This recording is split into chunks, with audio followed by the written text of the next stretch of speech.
Did you know that electric vehicles are not eco-friendly? When I saw my first electric vehicle, I didn't know what to think.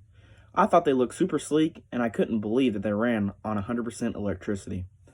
Like most would think, I believed electric cars were great for the environment, being both eco-friendly and extremely efficient. Sadly, the true reality of these green cars are frightening. They emit tons of carbon waste, in many cases emitting more than the average combustion car. I can see how many still believe electric cars are the solution to carbon dioxide emissions.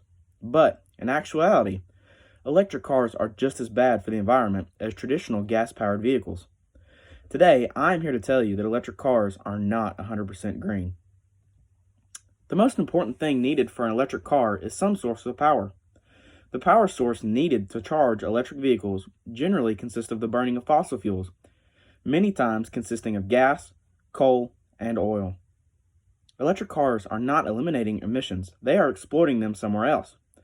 These power sources needed to charge electric vehicles pollute the environment and emit carbon dioxide. According to Kaigu Alina, writing for the Youth Time magazines, although Teslas can be charged using 100% renewable energy, most of them are not. Unless you have a solar panel, the electricity used to power your home likely comes from fossil fuels.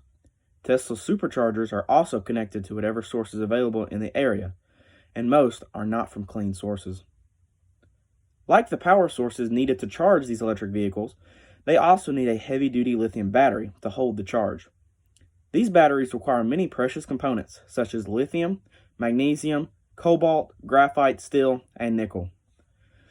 The extraction of these metals can be very dangerous for both workers and the surrounding environment. These batteries not only require a lot to be made, but are extremely hard to reuse.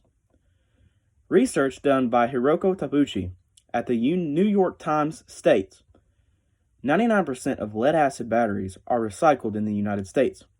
Estimated recycling rates for lithium-ion batteries are about 5%. Spent batteries contain valuable metals and other materials that can be recovered and reused.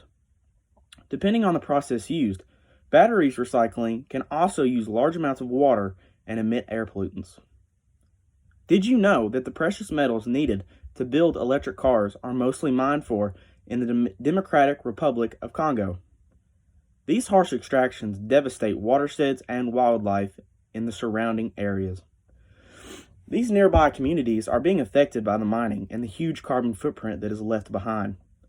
Electric vehicles may be the future of transportation, but as of right now, they're emitting more than they are preventing. An April 20th, 2022 article by Andrew Sheldon says, the process of mining for cobalt, the majority of which is done in the Democratic Republic of Congo, produces hazardous byproducts that can toxify the environment. Cobalt mines often contain sulfur, which generates sulfuric acid. When exposed to air and water, this process damages rivers, streams, and aquatic life. These such damages can last for hundreds of years. By now, I hope that everyone agrees electric vehicles are not eco-friendly. Even though electric cars aren't producing carbon emissions on the road, they are still leaving behind many emissions associated with these cars. These emissions include the process of mining for minerals needed for the batteries and the assembling of these vehicles. The needed power source and that are required for operating an electric vehicle and the number of emissions from building these electric vehicles. The growing popularity of electric cars is increasing, so there will be a demand and push for going all electric. Electric vehicles will be the future of cars, and I feel that many of these issues could be resolved or worked on in the future. Sadly, there are no such thing as a zero emissions vehicle. Thank you.